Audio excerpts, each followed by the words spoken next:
To pray, there's no angels where I go. Only pieces that are broken, scattered dreams across the floor. I'm home. Alrighty, hello everybody. This is Kiru's show here, and now let us begin. Whenever we last left off, Izuku Midoriya. He had just talked with his old friend Bakugo, informing her that he is leaving. But before he did, he made her feel special. She has been pretending to be someone she is not, another person. And well, Midoriya gave her a night that felt real.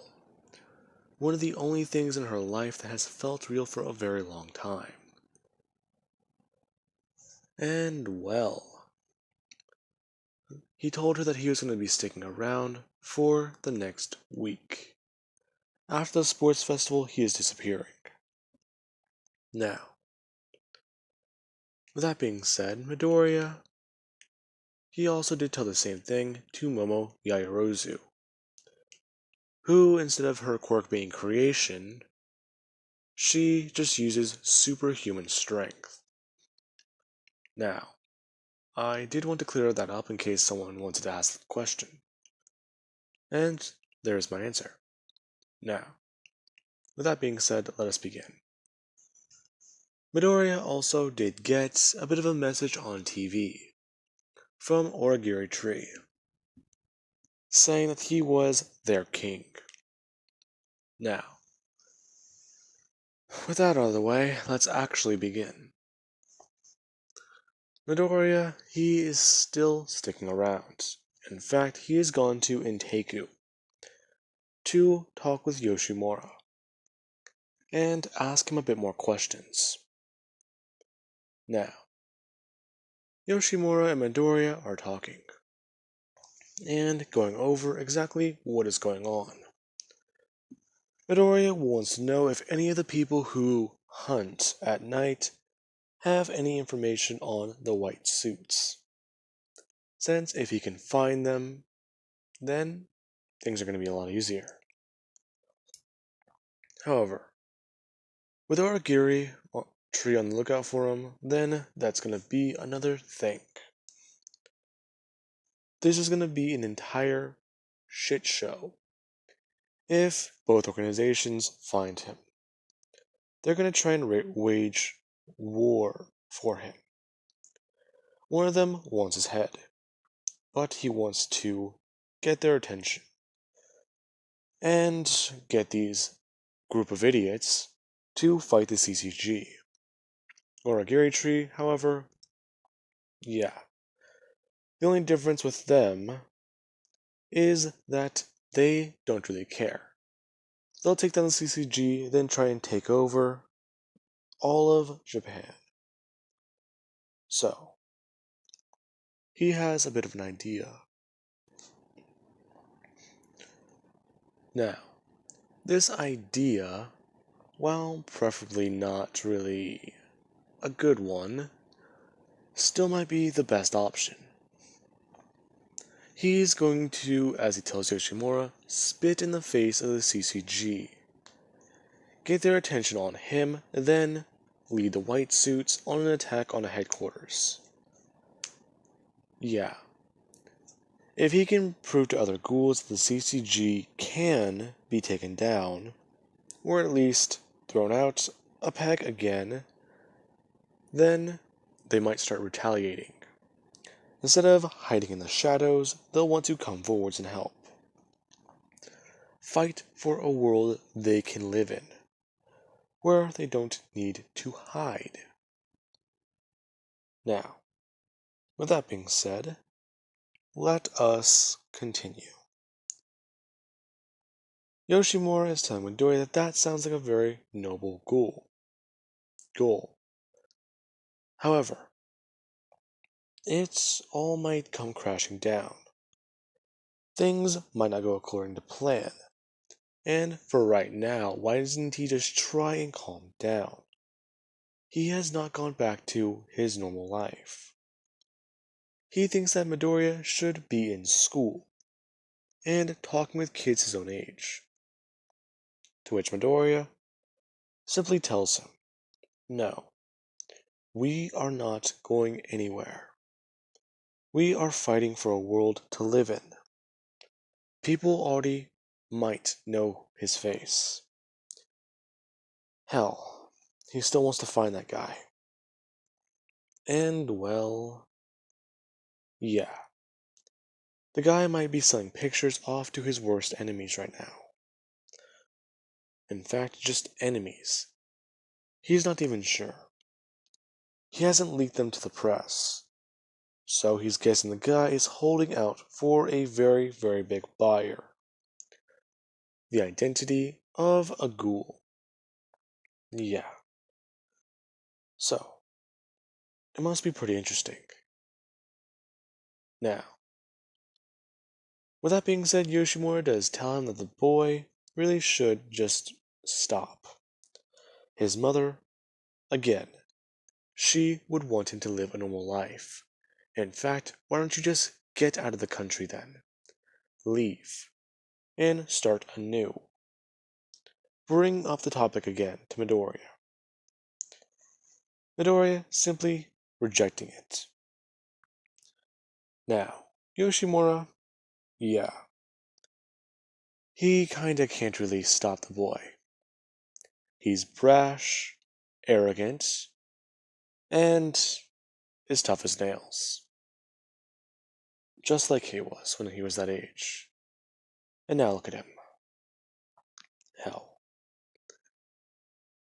Young man, I believe that it's finally time you know the truth. The truth? Yes. I myself am a ghoul. You know this already. However, Yoshimura simply beginning to change as his eyes turn.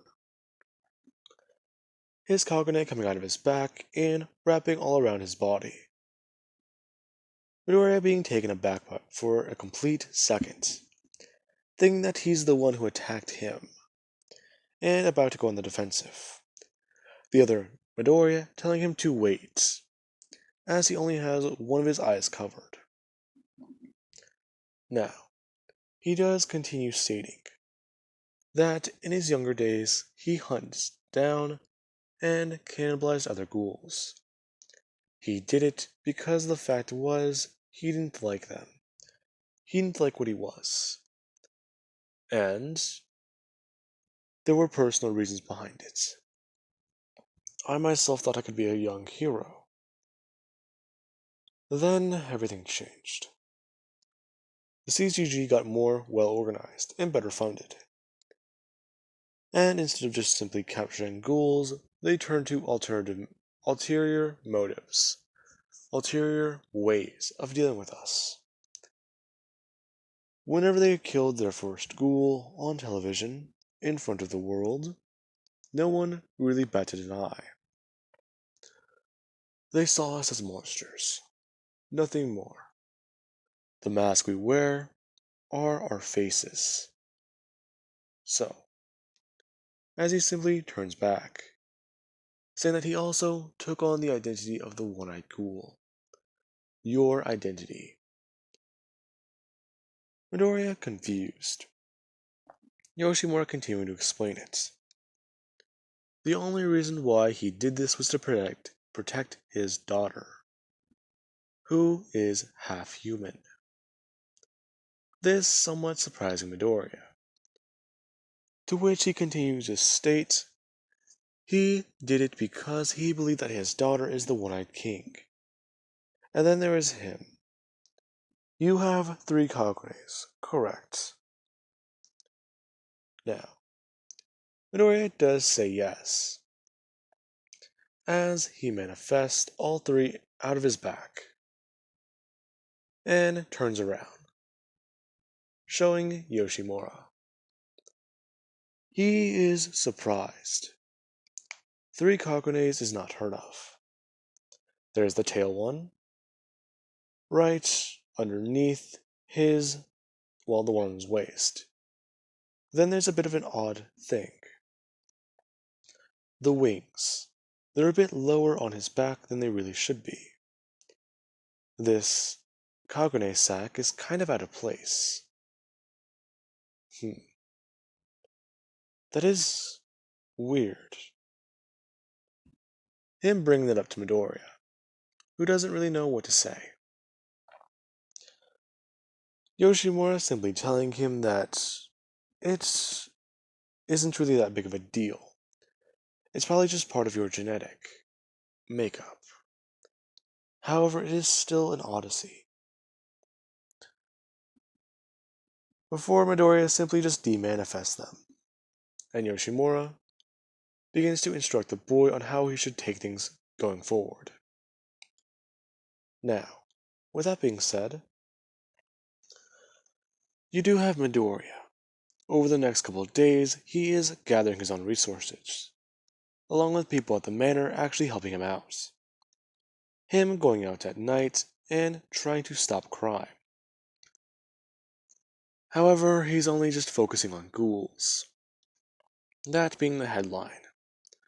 The Ghoul Cannibal, or the Eye Patch Butcher.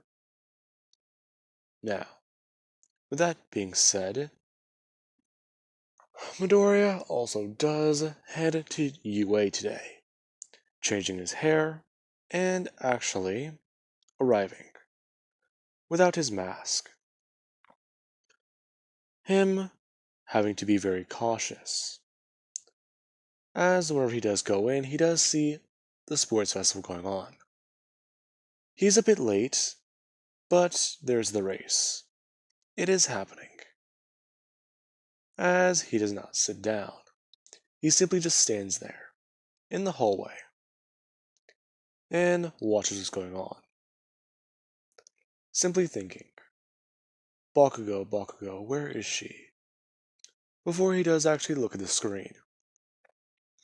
She is currently in second place, and she's throwing off her explosions as hard as she can, while running past everyone else, as she sends out a large explosion, flying as far as she can over the pit. As soon as she does land, she almost gets hit by a landmine, you could say. And, well, she gets back up and just begins to run. As soon as she gets across, this is when her Ida, he begins to catch up. Her simply just turning around and blasting an AP shot. Ida bringing up his hands to try and block, and trying to move, keeping an eye on his feet while he's in the minefield. Before Bakugo, she sets one off, causing a chain reaction, blasting Ida up into the air, while she turns back around and just starts to run, and blasts off explosions.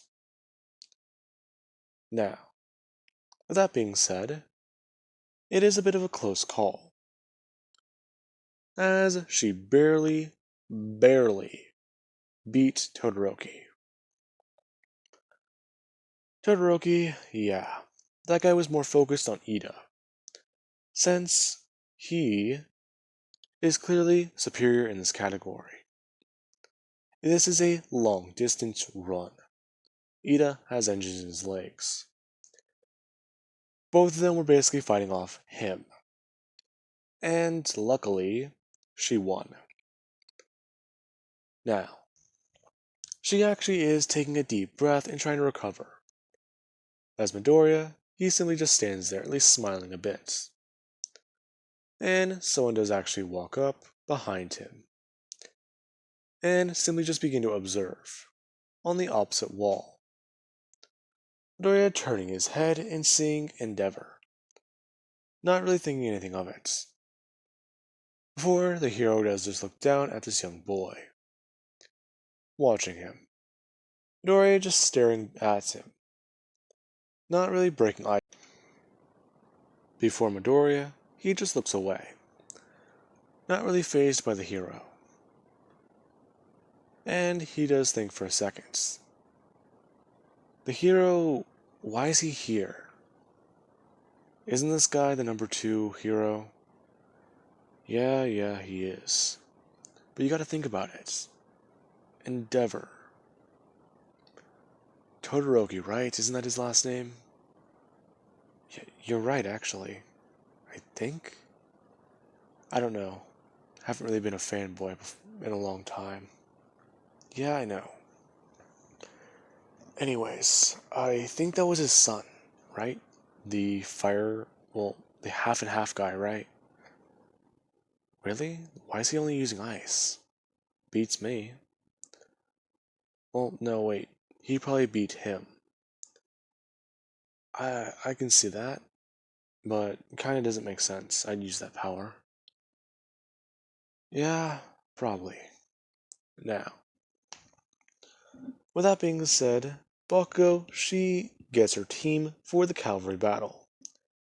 Kirishima, what was it?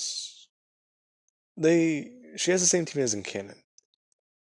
Now, with that being said, she actually does look around after putting on the 10 million points.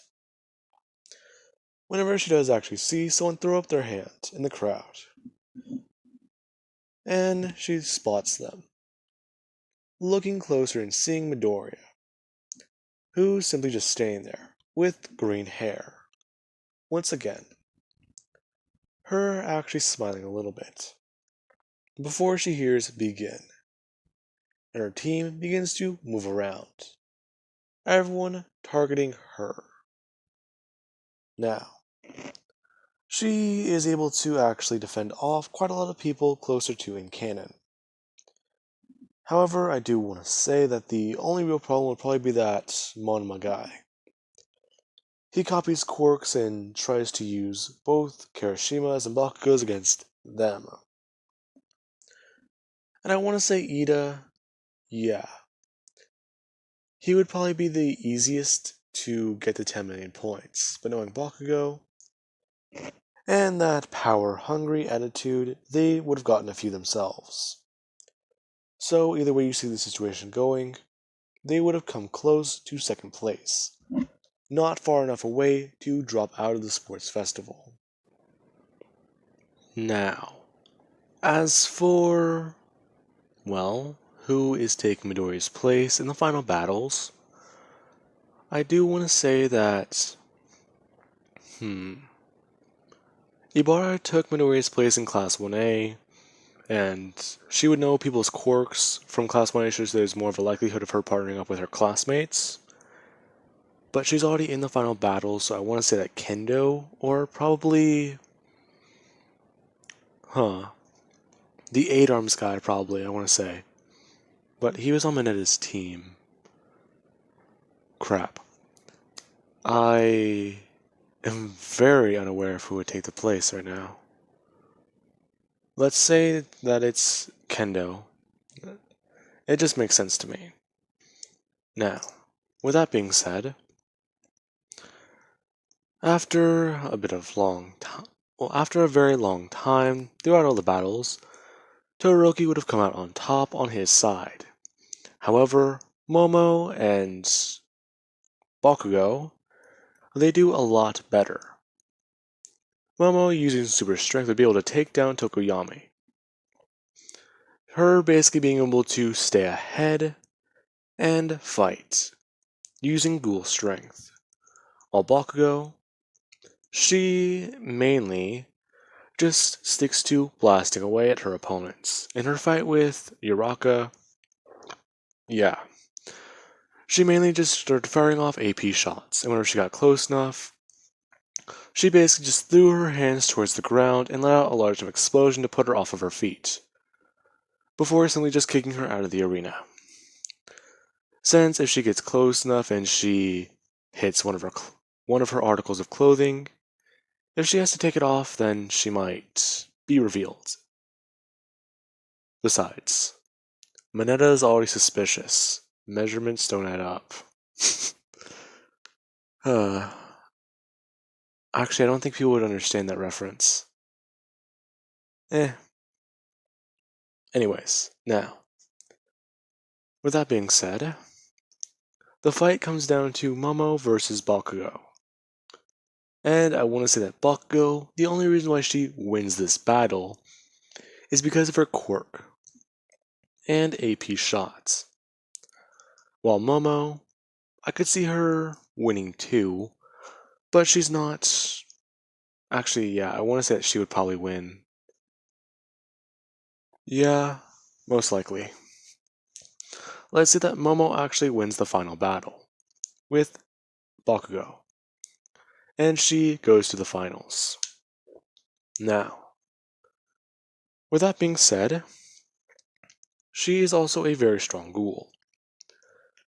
Now, Bakugo, she is pissed off and angry about losing, and she does actually go back to the waiting room to try and be pissed off at herself. However, Midoriya actually does see her and actually talk with her for a bit in the waiting room. Her kind of surprised that he actually did show up, and saying that she was trying to fight because, well, if this is going to be the last time she sees him, she wanted it to make it a very happy memory for herself. So she was fighting very intensely. While Momo, she simply had the more versatile abilities. She should have known that she would have lost, but she had to try.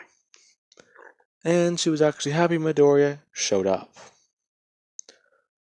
Now, she actually does walk around the table and actually sit onto Midoriya's lap, beginning to talk with him and telling him that it's all going to be different now that he's going away.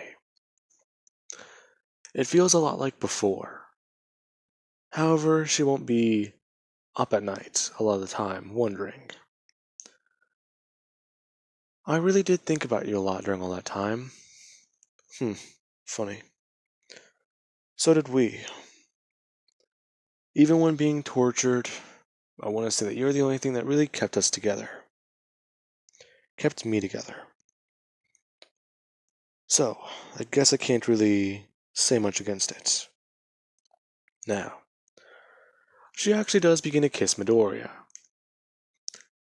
And things begin to get a bit heated up. Eventually, the two having to pull away, since someone knocked on the door. Her jumping up and immediately putting back on her sports festival jackets. Since she did actually take it off for a minute. The thing is very uncomfortable. And the thing she has tied around her chest, yeah, it's very tight and it makes it a bit hard to breathe. Now, with that being said, Midoriya does walk over and open the door, seeing a few new faces. The guy in front of him introduces himself as Kirishima, asking exactly who the guy is.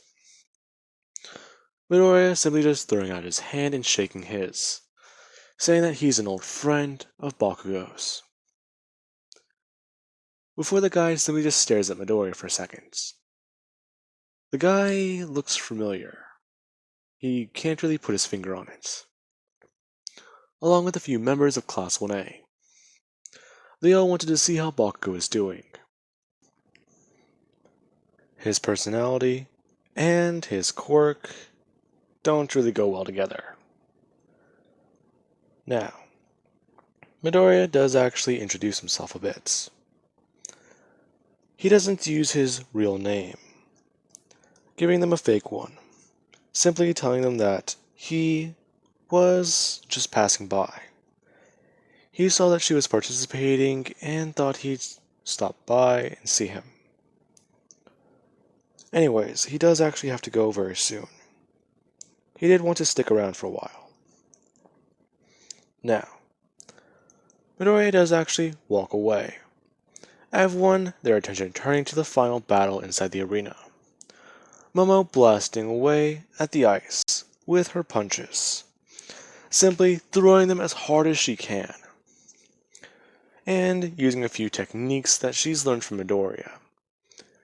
Todoroki's been using his ice all throughout the sports festival, and she's been using her endurance to keep up, and her speed.